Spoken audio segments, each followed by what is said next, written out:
Apocalipse 12, verso 10 declara: Eles o venceram pelo sangue do Cordeiro e pela palavra do seu testemunho, e não amaram as suas vidas até a morte. Essa experiência pode ser nossa se escolhermos seguir e permitir que Jesus Cristo nos leve da ruína à restauração.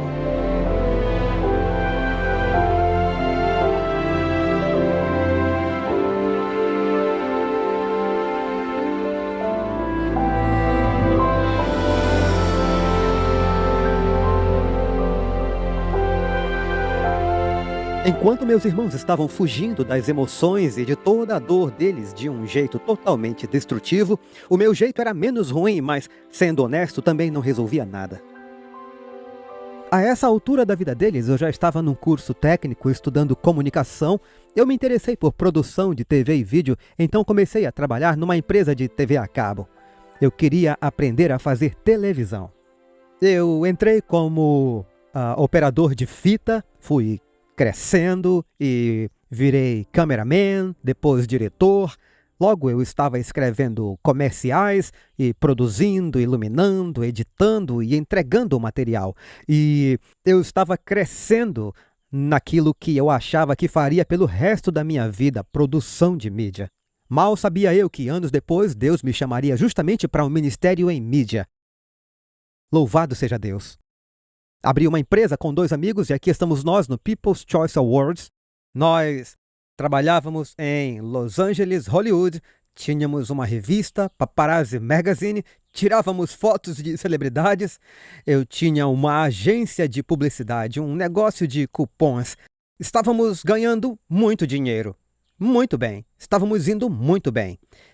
Aos 22 ou 23 anos, eu tinha 3 empresas, 32 funcionários, vida boa, uma companhia grande, ganhando dinheiro e vida boa. Eu nunca ia chegar a lugar nenhum, era o que eu dizia. Mas o meu ego continuava crescendo, agora no mundo dos negócios. E eu dizia, vou ser milionário, vou conquistar minha liberdade financeira. Conforme fui avançando, eu decidi continuar no teatro paralelamente. Enquanto meus negócios funcionavam, eu também continuava fazendo teatro profissionalmente. Infelizmente, um dos meus sócios, não vou dizer qual, mas um dos meus sócios, desviou o nosso dinheiro e destruiu tudo. Então, a realidade era que, aos 24 anos, eu tinha uma dívida de 6 dígitos e perdi tudo. Eu perdi tudo! E agora eu voltei para a casa da minha mãe e do meu padrasto, e perguntei se podia mudar para lá enquanto me reerguia financeiramente. Sim, claro, na verdade nós queremos te apresentar um plano de negócios que temos. Então eles me falaram sobre a Amway. Já ouviram falar? Então eu estou tentando reconstruir minha vida financeira. E meus pais me convidaram para participar da Amway. Francamente, foi o momento perfeito para mim. A programação negativa da minha infância por causa da perda dos meus negócios estava gritando na minha cabeça agora. Você nunca vai ser nada na vida, você é um fracasso. Mas as pessoas envolvidas na Amway eram tão positivas e ambiciosas. E após ouvir centenas de horas de gravações de negócios e áudios de autoajuda, eu comecei a pensar melhor. Mas, infelizmente, os cursos de autoajuda não tinham uma perspectiva cristã. Era tudo sobre despertar o eu e o poder interior. Então, embora tenha sido positivo e me ajudado a me animar novamente, era tudo sobre o eu e a busca do eu. Não resolveu a raiz do meu problema. E nem poderia, porque eu finalmente comecei a perceber que eu não tinha dentro de mim o poder para consertar o quão quebrado eu realmente estava. Mas através da Amway, eu me tornei amigo de um rapaz chamado Tiago, que era adventista. Agora, antes disso, eu nunca tinha ouvido falar de adventistas. Ele foi o primeiro amigo cristão que eu realmente tive e nos tornamos colegas de quarto. Na verdade, muitas pessoas envolvidas no grupo da Amway eram cristãs, então, olhando para trás, eu vejo que Deus começou a plantar sementes no meu coração. Financeiramente, nada muito significativo aconteceu, então Então consegui um emprego tradicional e continuei trabalhando como freelancer em produção para pagar minhas contas. Conheci uma jovem chamada Colby, que se tornaria minha esposa, mas voltaremos a essa parte incrível da história mais tarde. Enquanto a minha vida começava a se reconstruir novamente, graças a Deus, a vida dos meus irmãos estava tragicamente desmoronando. Você pensaria, acho que já aprendi a lição, sabe? É que todos os resultados de usar essa droga não me trouxeram nada de bom. Você não progredia na vida. Não havia futuro nisso, sabe? Na época eu pensei que sim, e eu achava que era o cara, e eu achava que estava me dando bem porque eu tinha um monte de dinheiro, mas na verdade, todo aquele dinheiro pertencia ao traficante de quem eu o pegava, claro. E simplesmente desandou a partir dali. Eu nunca estive tão fundo, como eu estava naquele ponto da minha vida. Eu estava lidando com enormes quantidades de droga, grandes quantidades de dinheiro a passar pelas minhas mãos. Eu tinha armazéns cheios de coisas que não eram minhas, que eram roubadas. Que as pessoas trocavam por drogas. Eu tinha veículos que não estavam no meu nome. Eu estava totalmente o mais fundo possível. Eu estava endividado com o traficante, com o meu fornecedor, em mais de $25 mil. Eu estava dando a ele carros e o que eu podia para tentar sair da dívida, e então, ao mesmo tempo, ele me dava mais drogas e eu só me afundava mais e mais. Foi quando eu fiquei com um cara de Lodi e comecei a usar metanfetamina. Você também preparava? Cara. Então agora não basta só usar. Não bastava roubar as pessoas, você precisava produzir e usar. Obviamente. A ideia era, vamos fazer drogas para vender. Mas nem sempre era assim. Nós consumíamos tudo. Quer dizer, a gente vendia um pouquinho, mas acabávamos ficando com a maior parte. Você era o seu pior cliente. Sim, então comecei a preparar drogas e pensei, ok, estou bem. Sabe, eu tinha as drogas que quisesse, quando quisesse, e aí acabavam os suprimentos, então tínhamos que roubar alguém, invadir a casa de alguém, roubar um carro, fazer algo para conseguir, sabe? E foi assim que sobrevivi por muito tempo. Quantos anos você tinha nessa época? 25, quer dizer, desde o início da vida adulta, estive dentro e fora de instituições, na prisão, estive em saúde mental, tentei me matar, enfiei uma faca no meu peito, 3,5 polegadas quando eu tinha uns 18, 19 anos. Eu lembro disso. Todo esse tempo, sabe, eu tenho uma família incrível, sabe o que eu quero dizer? Eu abri mão de tudo isso porque escolhi as drogas acima de tudo. Eu tinha muita vergonha e me sentia envergonhado da pessoa que eu havia me tornado, mas nunca te diria isso. Eu estava naquele ponto da minha adição onde nem mesmo meu contato de drogas me queria em sua casa. Sabe o que eu quero dizer? Eu era o viciado que roubava sua droga e te ajudava a procurar. Eu sempre disse a ele, eu amo vocês, mas não gosto muito de você agora. Você me parte o coração. Isso é o mais duro com alguém viciado, porque não veem o que eles estão fazendo para o resto da família. Eles não veem. Então é o seguinte, algo que uma mãe realmente tem que enfrentar. E se eu não tivesse o Rick como minha rocha, e Deus. Com certeza. Porque o Rick e eu começamos a ir à igreja e virei cristã aos 19. Pois só então, quando eu tinha 30 e poucos anos, que eu realmente me apoiei em Deus. Meus irmãos estavam se afundando tanto que raramente os víamos ou tínhamos notícias deles. E essa seria a situação pelos próximos anos. Mas nesse meio tempo, conheci esta jovem. Nós nos conhecemos quando eu buscava um emprego e ele me entrevistou. Depois ficamos grandes amigos e acabamos virando um casal. Não tínhamos ideia, porém, de que os próximos 2 anos mudariam totalmente nossas vidas. Em todos os aspectos. Então voltei a trabalhar como produtor de vídeo freelancer e um produtor me ligou dizendo, Christian, eu quero te contratar para cobrir um evento de 4 dias. Que evento? É uma campal. E o que é uma campal? Eu não sei, eu acho que é uma reunião sobre acampamento. Eu cresci acampando e gostava de acampar. Parece bom, aceito o trabalho, quanto vai me pagar? E eu teria uma equipe pequena de apenas 3 pessoas, com 3 câmeras, e eu como diretor. Então eu cheguei ao local da Campal procurando por um cara chamado Danny Vieira.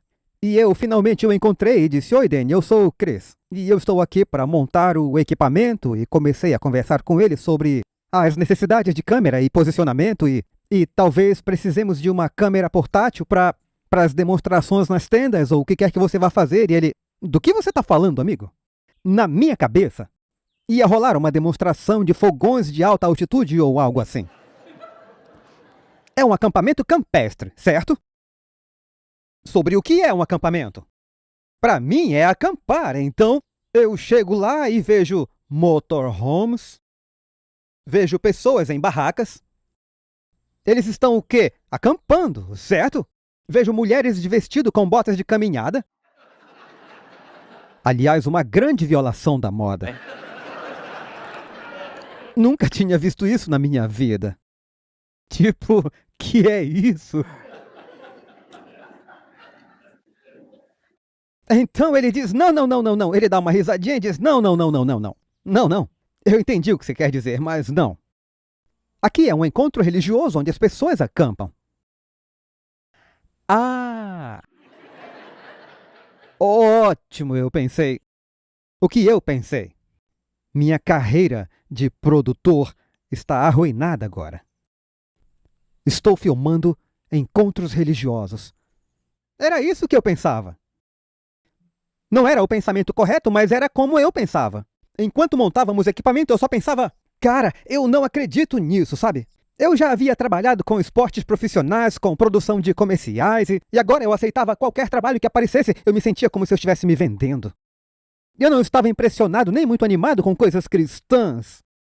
Mas enquanto eu estava sentado naquele caminhão da produção, e quando eu sentei ali, trocando as câmeras, e eu disse: "Ok, câmera 1, tomada 1 ao vivo."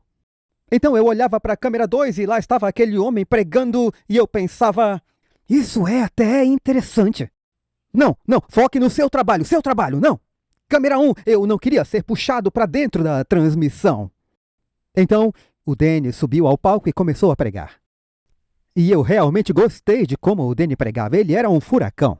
E ele falava tipo: a dieta de Daniel, e Daniel comia legumes E ali estava o Danny, todo sarado, bronzeado, falando das lojas de produtos naturais que ele administra e como ele é bem sucedido, que ele tem um carro legal, uma casa boa. E eu pensei: isso não é ser cristão na minha cabeça. Um cristão para mim é alguém dirigindo um carro velho e Deus proverá e mal conseguem ir à igreja. Porque na minha mente, amigos, é incrível, eu sou um cristão, mas eu vou te contar. Porque eu estava tão enganado sobre o que era ser cristão. Para mim não existiam empresários bem-sucedidos no cristianismo. E lá está ele falando sobre Daniel e a dieta de Daniel. E que Daniel morava no campo e ele dirigiu do campo para a cidade hoje. E havia um banquete, uma abundância de comida na beira da estrada. E ele estava colhendo ervas silvestres? Não, ele estava colhendo ervas daninhas, ok? E ele colhia e colocava tudo num saco plástico transparente com fecho. Vejam que provisão de Deus e... Nham. Câmera 1, close, aproxime. E eu pensei: pelo menos foi um bom programa. Era o que eu estava pensando. E eu estava ali vendo aquele cara, ele era tão engraçado e ele acreditava nisso. Tipo, olha isso é construído à base de vegetais, sem carne neste corpo. E eu pensei: quê? Ninguém consegue construir músculos sem comer músculos? Eu não entendia. Eu fico até meio arrepiado só de lembrar hoje, 20 anos depois. Então, enfim, ele dizia: Daniel comia pulso. E eu pensava: eu não sabia que existiam vampiros na Bíblia. Sério, o que é pulso para uma pessoa instruída?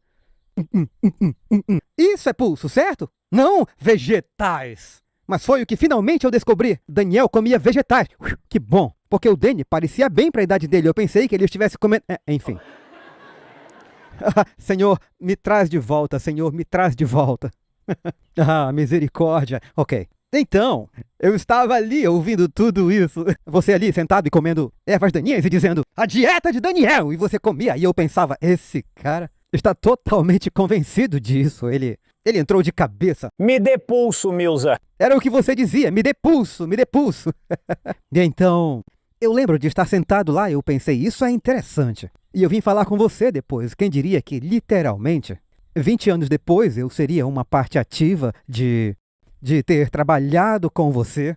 E você, na verdade, ministrou para mim e me trouxe a mensagem, cara. Mudou minha vida. Você percebe isso? Você sabe, eu sempre procurava por potencial, sabe? Porque eu estava tão convencido das mensagens dos 3 anjos que durante esta feira de saúde nós sempre a misturávamos com a verdade presente. Então eu trazia pessoas que eram, sabe, teologicamente sólidas em eventos atuais e a verdade presente. E eu me lembro disso. E trazíamos a mensagem de saúde atraindo pessoas para a cruzada através dela, mas também lhes daríamos verdades mais profundas. E sempre me lembro de como me foi expresso que você ouvia a mensagem dos 3 anjos, a mensagem através do olho de uma vaca. Realmente, é verdade. Eu me vi muito intrigado com o que ele estava dizendo. E Danny e eu começamos uma amizade e eu mal sabia aonde essa amizade nos levaria. Logo depois, eu me mudaria para Santa Bárbara. Colby e eu estávamos morando juntos. Infelizmente, já tínhamos intimidade, como acontece no mundo. E o meu objetivo era estudar cinema lá.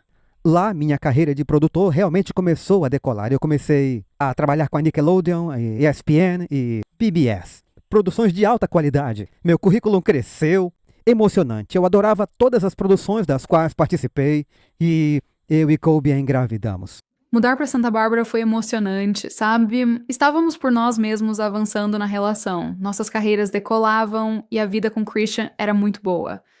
Foi muito bom mesmo e eventualmente eu soube que queria me casar com essa mulher. Então comprei um anel, comecei a planejar o pedido de casamento surpresa. Mas tudo mudou quando eu engravidei a Colby. Sim, virou o nosso mundo de cabeça para baixo. Tudo ficou confuso. Eu estava estressada e pensando, ele realmente quer casar comigo ou ele só se sente obrigado a fazer a coisa certa? Aí tivemos que contar às nossas famílias. E foi difícil. Mas nossas famílias foram ótimas e nos deram apoio. Mas sei que veio com muitas emoções mistas para eles também. E como não poderia? Tipo, éramos jovens, não casados, colocando o carro na frente dos bois. Depois de ajustarmos os nossos pensamentos e abraçarmos essa nova realidade, essa ideia de sermos pais, fizemos planos para nos mudar para perto da família da Colby, que mora no Arizona. E havia uma empolgação crescendo em nossos corações e passamos pelo primeiro trimestre e íamos ter um bebê. E, sabe, se tivéssemos Deus em nossa vida para nos ajudar a lidarmos com essa nova emoção e com a nova realidade da vida mudando e termos um bebê, isso eu pensava seria muito útil. Mas estávamos sozinhos. Sim, e eu não sei. Não sei se teríamos sido cristãos na época. Se eu confiasse em Deus, provavelmente estaria pensando, por que Deus nos ajudaria, sabe? Nós nos metemos nisso, estamos andando fora do seu conselho. A vergonha de não seguir os seus caminhos em relação ao casamento e aos filhos poderia ter me afastado. E eu sei que há outros que podem estar nesta situação agora. E eu diria que a última coisa que você quer fazer é se afastar de Deus. Você precisa dele mais do que nunca para ajudar. E mesmo que esse não seja o plano dele para como devemos formar uma família, ele é tão misericordioso. Os pensamentos dele para conosco ainda são bons. Absolutamente. E nós servimos a um Deus amoroso que está disposto a nos ajudar, até mesmo em nossas más escolhas. Entretanto, para nós outra reviravolta aconteceu e, aos 4 anos e meio, perdemos o bebê. E agora, novas emoções surgiram e simplesmente partiram nossos corações. Tínhamos acabado de passar pela turbulência inicial e agora estávamos finalmente nos sentindo mais contentes e animados, planejando a chegada do bebê. Então fomos atingidos por um novo conjunto de emoções, a perda do bebê. Aquela época foi como se estivéssemos num nevoeiro. Lembro-me de estar sentada no chão, com você e só chorando. Foi terrível. Ter que guardar os presentes que nós ganhamos. E era quase demais para conseguir aguentar. Sabe, quando Deus pede que esperemos o casamento para intimidade, há um motivo. Ele não é cruel. não está tentando nos impedir de experimentar este dom maravilhoso da intimidade. Ele só quer nos poupar da dor. Sabe, quando fazemos as coisas ao contrário, isso transforma o que deveria ser a maior bênção e o momento mais alegre. O tempo mais estressante e pesado. Deus começou a agir na minha vida e eu percebi que eu estava dando permissão para ele fazer isso. O que foi ótimo, porque eu precisava que ele agisse na minha vida. E quando nos mudamos para o Arizona, algo interessante começou a acontecer na minha mente, no meu coração e na mente e no coração da Colby. Nós começamos a dizer, nós não deveríamos nos relacionar intimamente, porque há consequências para isso. Não estamos prontos para ter um filho nem para começar uma família. Então, aos olhos do mundo e aos nossos próprios olhos, nós estávamos dando esses estranhos passos para trás. Mas com Deus estávamos avançando e nem sabíamos disso. Que legal isso! Veja, o que Deus queria fazer era consertar o que havíamos começado da forma errada. E então, decidimos dar um basta na intimidade e eu mudei do meu quarto para outro quarto e nós nos amávamos muito e nos sentíamos atraídos um pelo outro. Eu disse, eu não posso ficar na mesma casa porque eu gosto de você. Então eu fui morar com um amigo meu, um colega de trabalho, que literalmente fumava, bebia, falava palavrões feito um marinheiro e trazia mulheres do bar para casa várias vezes por semana. E ali estou eu, sem fumar, sem beber, boca limpa pelo Senhor e sem relações íntimas com a minha noiva. Eu odiava a minha vida naquela época. Eu não conseguia emprego na área de produção e decidi que ia embora. Vou visitar alguns amigos na Califórnia. Eu tinha uma vontade enorme de ver meu amigo Danny. E quando cheguei lá, comecei a contar para ele sobre o que estava acontecendo na minha vida. E ele disse, cara, que legal, isso é ótimo. Eu disse, não, cara, não é. Eu sei que você pensa diferente de mim, mas isso não é legal. Ele disse, não. Eu disse a você há muito tempo que Deus tinha um chamado para a sua vida. Então, meu amigo Danny e aquele garoto ali, ele disse,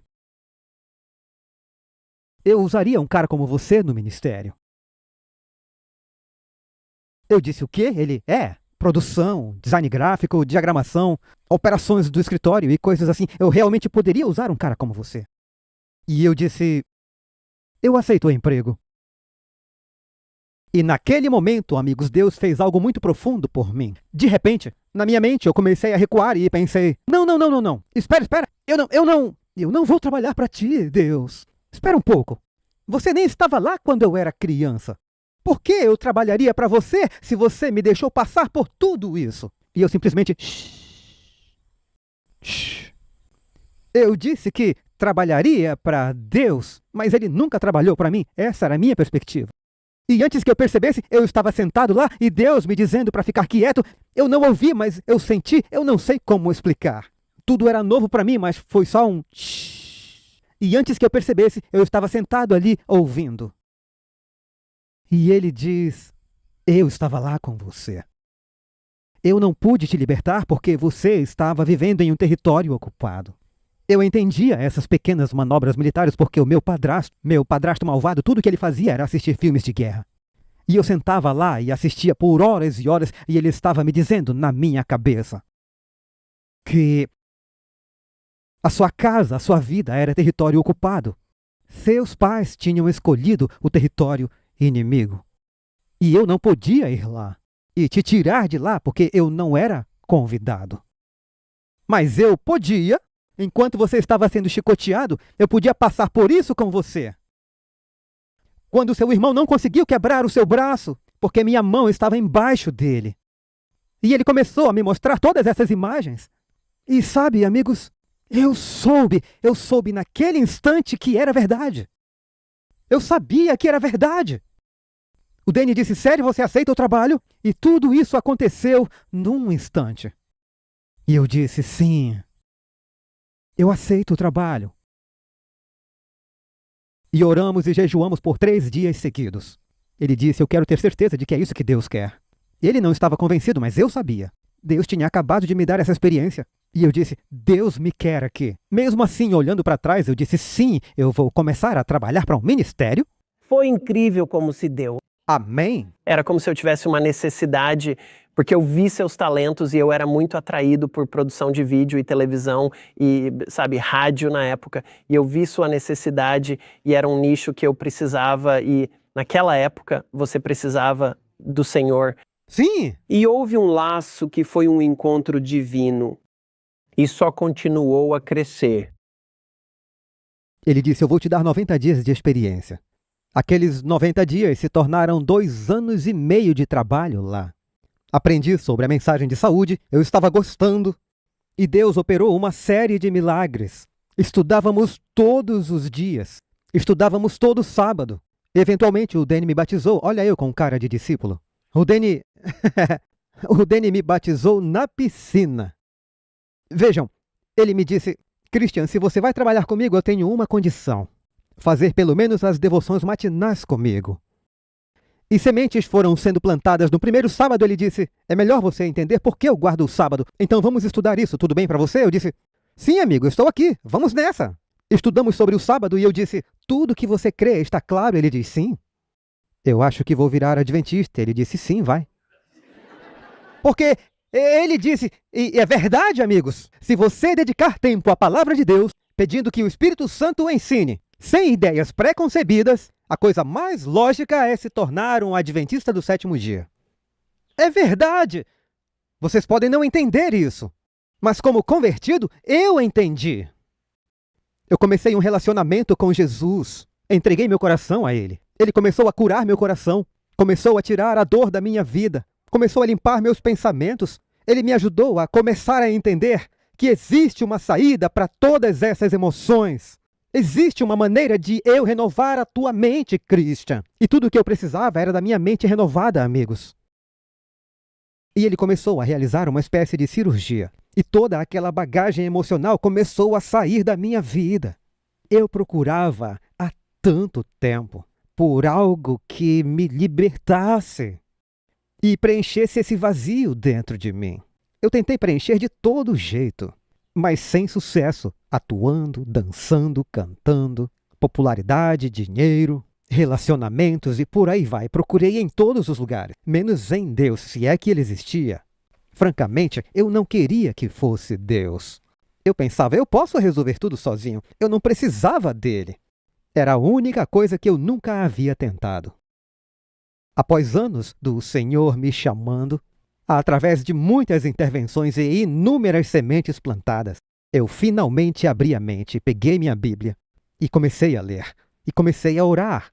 Eu encontrei o Salmo 20, verso 7, que falou comigo. Quando meu pai e minha mãe me abandonarem, o Senhor me acolherá. Quê? Deus queria ser o meu pai? Encontrei a missão de Jesus em Lucas. Ele veio para pregar o evangelho aos pobres e curar os quebrantados de coração, proclamar libertação aos cativos e restaurar a vista aos cegos e pôr em liberdade os oprimidos. Ele tinha libertação para mim, mas eu era o problema. Não. Senhor, aqueles que me machucaram eram o problema. Ele impressionou meu coração. Christian, eu não posso te curar, porque você não permite que eu cure você. Você se apegou à amargura, à raiva e o ódio por aqueles que te machucaram. É verdade. Eu até planejei como eu mataria o meu ex-padrasto. Eu tinha tanta raiva, tanto ódio. Era esse meu lado sombrio e feio que ninguém conhecia.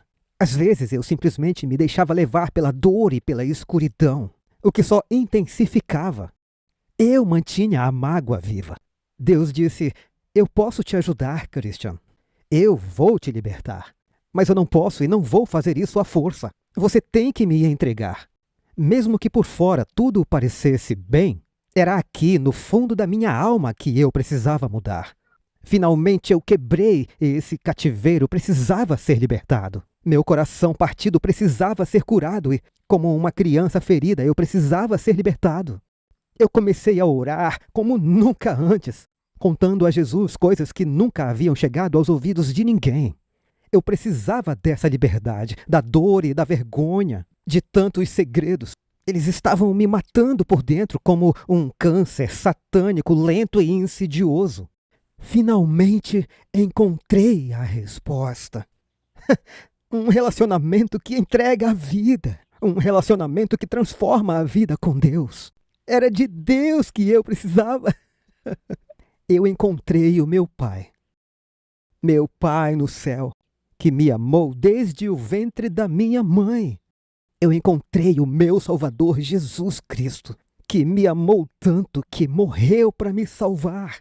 E eu percebi pela primeira vez na vida que eu tinha um valor imenso. Eu não era um pedaço de lixo insignificante. Deus pagou por mim com a morte do seu filho.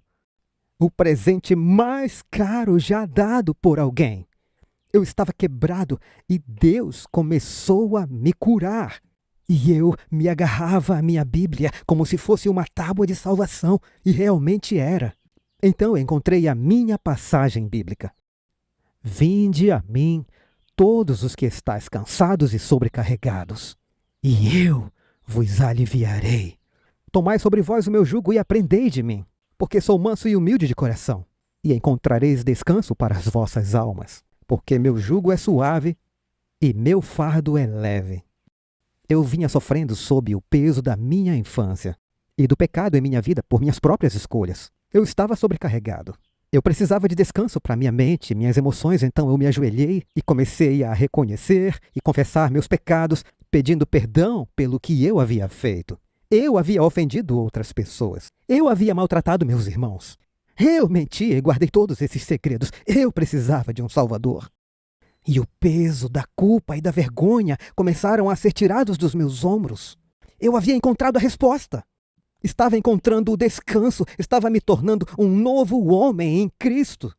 E Ele havia me tornado aceitável e aceito pelo Pai.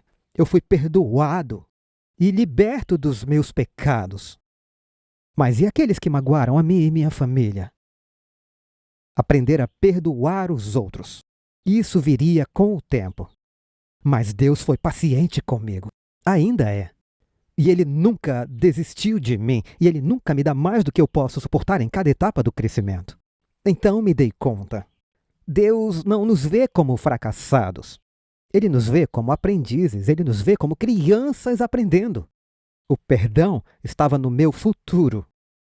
Ele viria e me libertaria como nunca antes. Eu estava afastado da Kobe nessa época. Ela havia voltado para a casa dos seus pais no Arizona. Nós não nos falávamos havia mais de 6 meses. Nem lembro quanto tempo foi. Parecia anos, mas não eram. Eu ligava para ela, mas ela estava sempre ocupada lavando o cabelo ou algo assim. Eu não conseguia falar com ela, até que entendi que a perspectiva dela é de que eu a havia deixado em sua hora de necessidade. Mas Deus me retirou porque Ele precisava me purificar. Precisava corrigir meus pensamentos. Precisava me permitir focar no relacionamento com Ele e não me distrair com a beleza dela. Meu amor por ela. Então, eu encontrei a Bíblia. Eu encontrei o Espírito de profecia. Que presente de Deus, amigos. E eu comecei a estudar essas coisas e disse, Danny, me diz, cara, se você ler esses livros aqui, a série O Grande Conflito, ler todos de uma vez, você terá uma visão incrível. Leia pela segunda vez com a sua Bíblia e você terá seu doutorado em teologia. Eu pensava, eu sempre quis ter um diploma, vamos lá. Então eu comecei a estudar tudo aquilo e Deus me ensinou, eu acredito, em dias, em semanas, o que outros levarão anos para entender. Quando eu prego, as pessoas pensam que eu sou um adventista de 5ª geração. Não! Eu sou apenas um recém-convertido. Mas Deus é capaz de pegar as pedras e fazer as pedras clamarem. Louvado seja Deus! E então, a Kobe, eu comecei a orar por ela. Ela voltou para a minha vida. Mal sabia eu que ela estava planejando vir me visitar na Califórnia porque nós não havíamos tido um desfecho. E eu estava orando e jejuando. E no 3º dia de jejum e oração, eu perguntei a Deus se Kobe ficaria comigo ou não, porque eu precisava saber, caso contrário, ela encontraria alguém ainda melhor. E ela entra na porta do ministério. Eu estava querendo ver o Christian. Já faziam 6 meses e não tínhamos tido um fim de verdade para o nosso relacionamento. Quando ele foi embora, eu fiquei chateada. Estávamos noivos, planejando nosso futuro juntos, morávamos no Arizona. Ele me convidou para uma viagem de carro à Califórnia. Eu não pude ir por causa do meu trabalho. Então ele foi sozinho visitar os amigos e acabou aceitando um emprego em um ministério. Bem, isso não estava nos meus planos. Eu não tinha nenhuma intenção de sair do Arizona. Você estava lá, era para ser só umas férias. Mas Deus tinha um plano completamente diferente para mim. Nós não sabíamos que era plano de Deus nos separar para que Ele pudesse conquistar meu coração e me preparar para ser uma pessoa saudável, um pai, marido amoroso, e aquilo era vital em minha vida. Sim, eu já conhecia o Danny, então estava familiarizado com ele e o ministério. Na verdade, depois que o Christian filmava o encontro dele, ele ia filmar os cultos do Danny, ocasionalmente. E ele me pediu para ir com ele uma vez, e eu fui e lembro de ter ficado tão desconfortável e me sentindo completamente deslocada. Quer dizer, pessoas super legais, mas não estava nem um pouco interessada em religião, nem em nada disso. E eu é que era o pagão. Enquanto estávamos separados, o Christian ligava, mas eu não falava com ele. E então, ele mandou algumas cartas e nelas ele compartilhou algumas de suas novas revelações de Cristo e o que estava acontecendo na vida dele e o quanto ele queria isso pra mim. Amém? E minha família, só pra aprender o que ele estava aprendendo. Mas eu levei tudo como crítica. Eu tentava convencer a mim mesma e a minha família que eu o tinha superado. Nós tínhamos terminado. O problema era que no meu coração, eu não queria que tivesse terminado. Quero dizer, nós íamos nos casar. Sabe, eu amava. Planejei uma viagem para a Califórnia, para conversarmos e terminar cara a cara. Apareci no trabalho dele sem avisar. E ele me levou para jantar naquela noite. Foi muito bom vê-lo, e eu lutei com meu plano de terminar.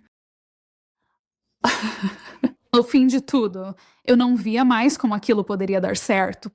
De jeito nenhum, eu queria a vida que ele levava agora. Bem, pelo menos eu achava que não.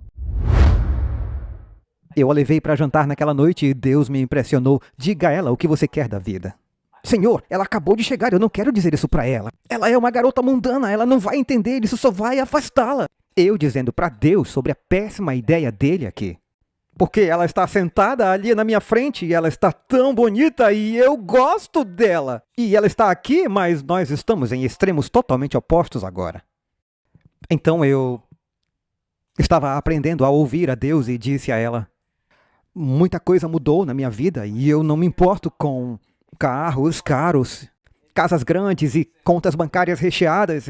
Eu quero servir a Deus pelo resto da minha vida, mesmo que seja num campo missionário ou numa caverna, eu não me importo. E eu quero morar no campo e eu quero criar e educar os meus filhos em casa. E quero cozinhar comida vegana e vegetariana e coisas assim. E Deus disse: calma, tudo não. Então, e eu continuei listando as coisas e ela começou a chorar. E eu fiquei tipo, e agora? E ela disse: eu não sei o que está acontecendo comigo, mas eu quero essas coisas também. Quando ficamos horas no restaurante conversando e... quando ele começou a falar sobre o que queria na vida, era como se uma linda pintura estivesse sendo feita na minha mente. Quer dizer, algumas das coisas que ele estava dizendo, eu nunca tinha pensado antes. Como educar nossos filhos em casa. Mas, de alguma forma, parecia certo. É meio difícil de explicar, sabe? Deus estava trabalhando no meu coração durante os meses em que estivemos separados. Eu só não sabia. Fiquei doente por complicações da perda do bebê. E precisei de licença médica do trabalho e acabei tendo que morar com meus pais. Não? E eu nem sabia que tudo isso estava acontecendo porque você havia parado de se comunicar comigo. Então, aqui estou eu na Califórnia, tendo essa nova experiência incrível com Deus, enquanto ela passava por momentos difíceis. Foi difícil para ela. Tendo muito tempo livre, comecei a reavaliar as coisas na minha vida. Estar grávida me fez repensar algumas das minhas escolhas de vida. A carreira que eu estava seguindo não me permitiria ficar em casa com meus filhos, e isso me incomodava. Sabe, minha mãe ficava em casa com meu irmão e eu quando éramos jovens, e eu também queria isso. Então, quanto mais eu pensava nas coisas, mais eu temia a ideia de voltar ao trabalho que eu tinha.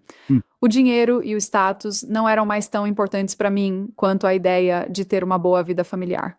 E sim, essa mudança nas minhas prioridades foi o que me deixou tão desejosa da vida que o Christian estava falando.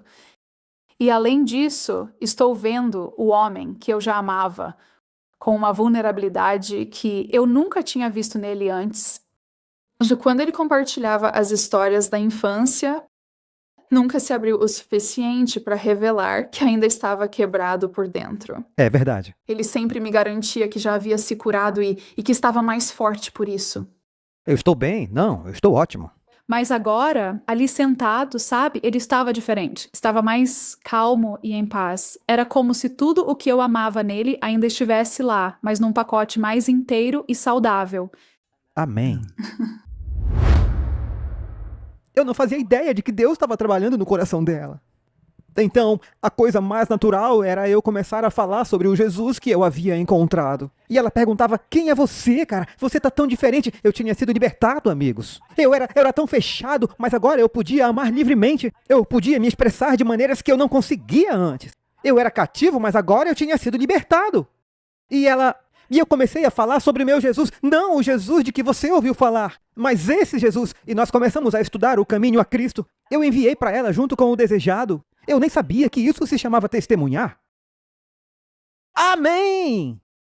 Porque eu estava tendo uma experiência. E a lição é que quando temos uma experiência com Deus, temos um relacionamento com Ele. E Ele está mudando a sua vida e te dando uma imagem que revoluciona seus pensamentos. Você precisa contar para alguém. E foi a coisa mais normal do mundo contar para ela. Eu não tinha vergonha do evangelho agora. E ela adorou a ideia.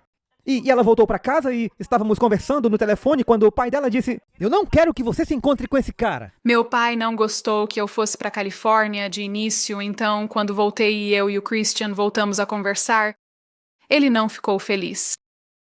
E infelizmente eu tinha envenenado bem minha família contra ele. E somando a isso, o fato de eu estar lendo material religioso, você pode entender por que meu pai estava tendo dificuldades com tudo.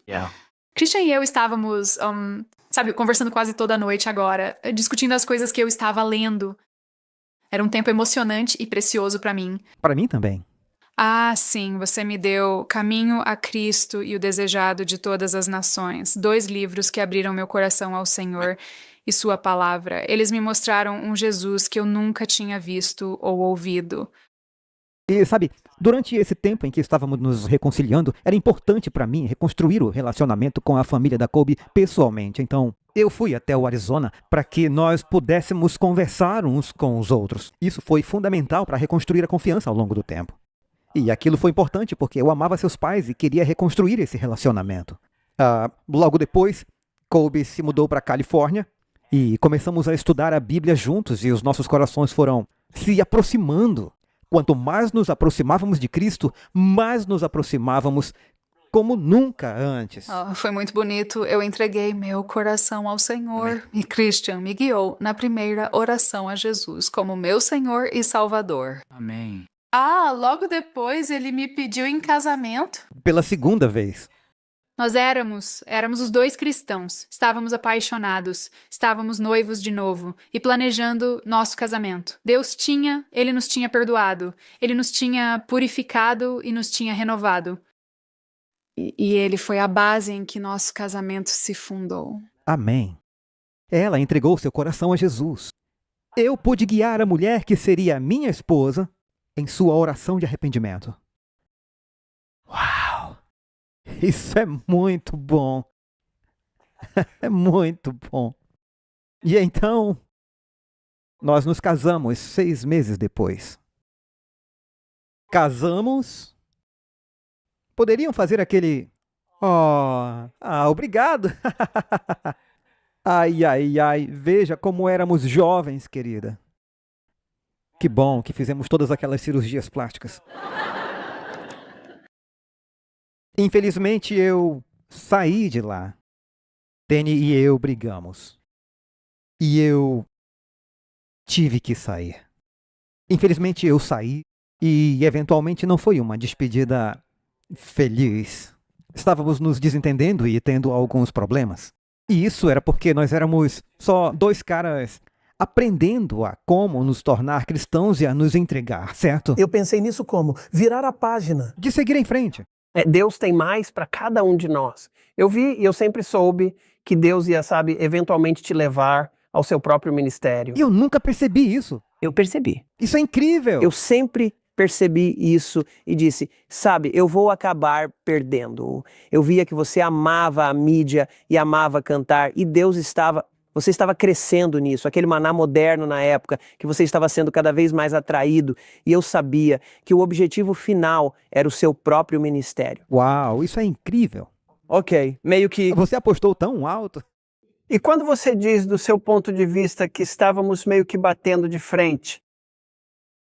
Eu não queria te perder. Entendi. E me magoava. Sim, mas eu sabia que tinha que te deixar ir. Nós mudamos para outro ministério.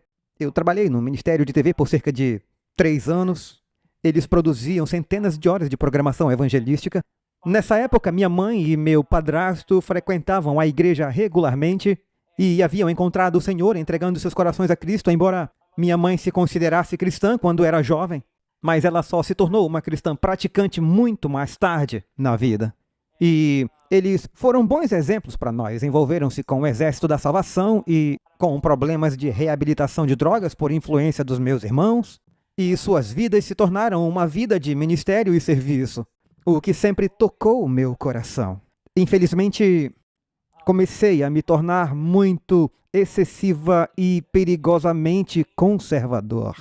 Eu não percebia que eu havia perdido o meu primeiro amor, Jesus Cristo, meu Salvador, e quanto mais e mais eu fui aprendendo, eu continuei absorvendo o espírito de profecia e devorando a Bíblia, e embora não fosse culpa de Deus, nem do espírito de profecia, nem da Bíblia, mas era minha culpa, no sentido de como a minha mente foi programada quando eu era criança. Você tem que passar por todos esses obstáculos para agradar seu padrasto. Então comecei a aplicar isso à minha religião, fazendo com que todos nós passássemos por aqueles obstáculos com devemos e não devemos para sermos salvos. E sem perceber, desenvolvendo uma religião baseada em obras. E uma religião baseada em obras não pode, jamais, salvar alguém. Só uma pessoa, Jesus Cristo, pode salvar essa pessoa. Só há um caminho, a verdade e a vida, e o seu nome é Jesus Cristo. E eu não percebia, mas estava me tornando um fariseu. E Deus queria mudar essa minha forma de pensar.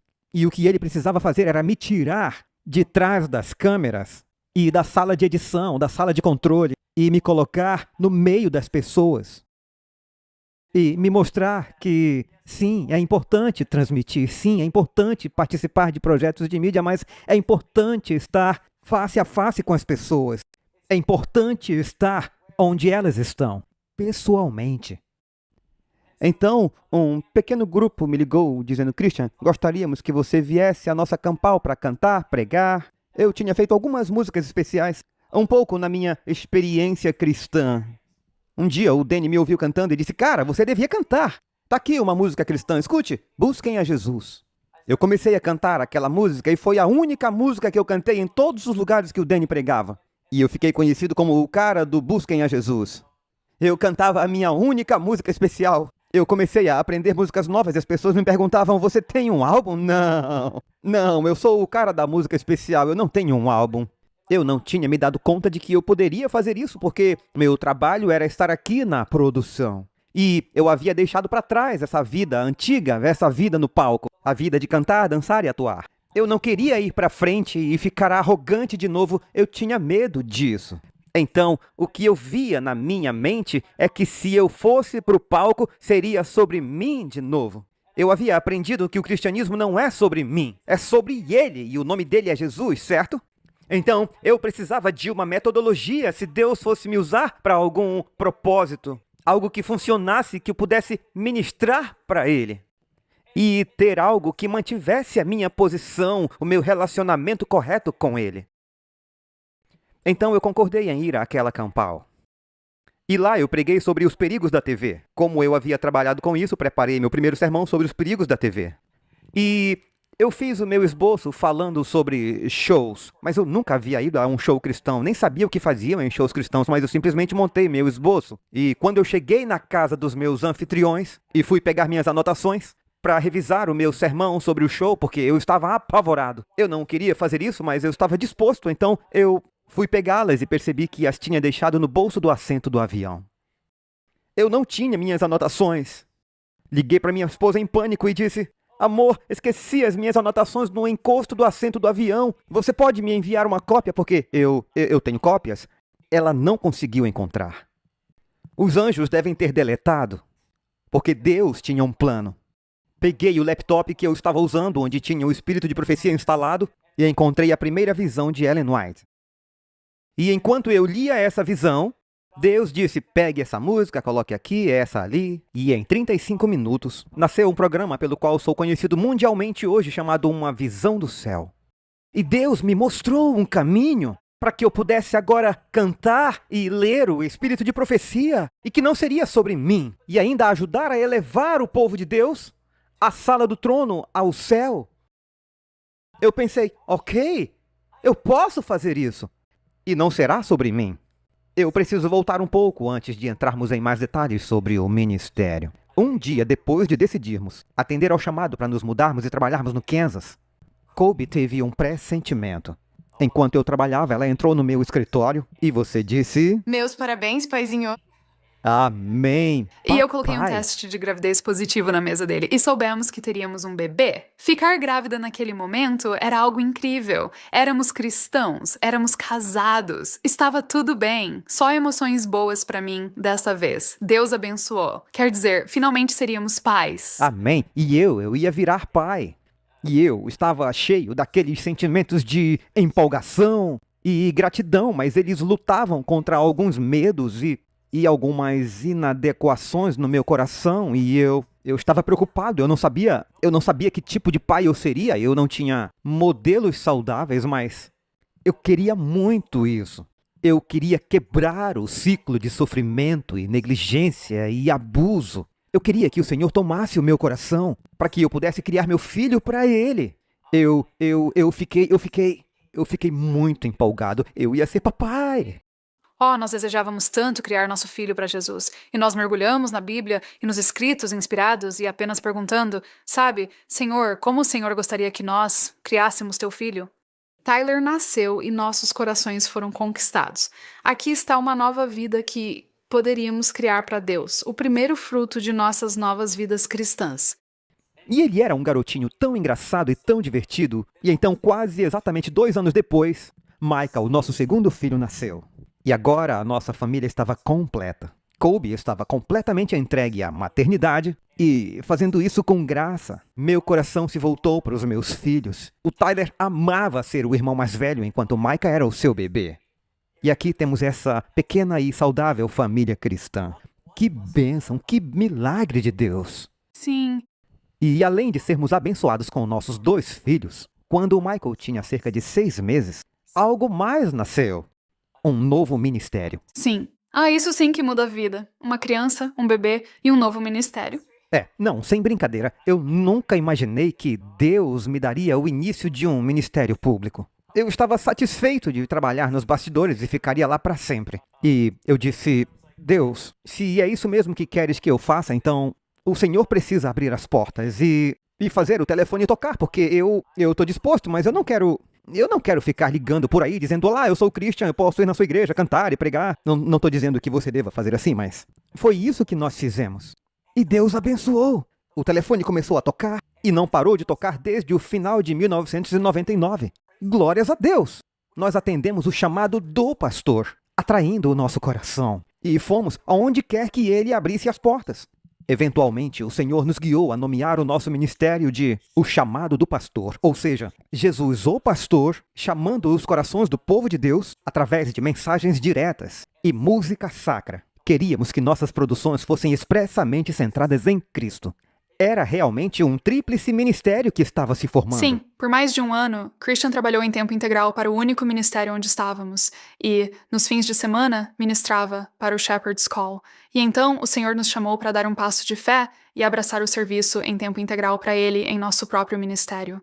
Mesmo que já tivéssemos trabalhado para Deus por 5 anos e meio até então... Isso foi diferente. Foi totalmente diferente. Nós sempre tivemos um salário, mas agora o Senhor estava nos chamando para agir com fé total, sem salário, pensando, como é que isso funciona? Eu não fazia ideia, exceto que precisávamos colocar o pé na água e seguir em frente. Sim, sabíamos que Deus nos guiava a dar um passo de fé e nos mudamos para uma casa no campo de volta à Califórnia. Em poucos anos ali, o ministério cresceu imensamente. Christian viajava por todo o país, viagens internacionais começaram a aparecer e elas aumentavam.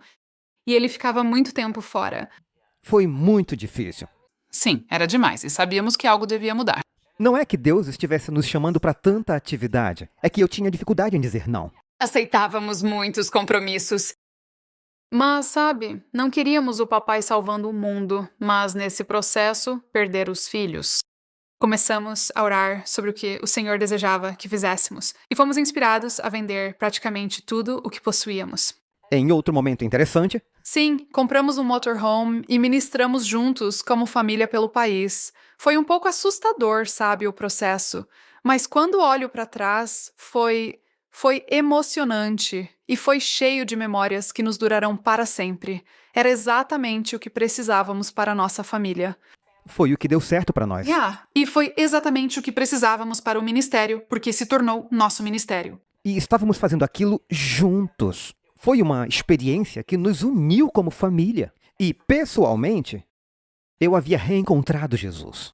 Ele havia reconquistado o meu coração fariseu. Infelizmente, antes eu estava envolvido com todos os faça isso, não faça aquilo.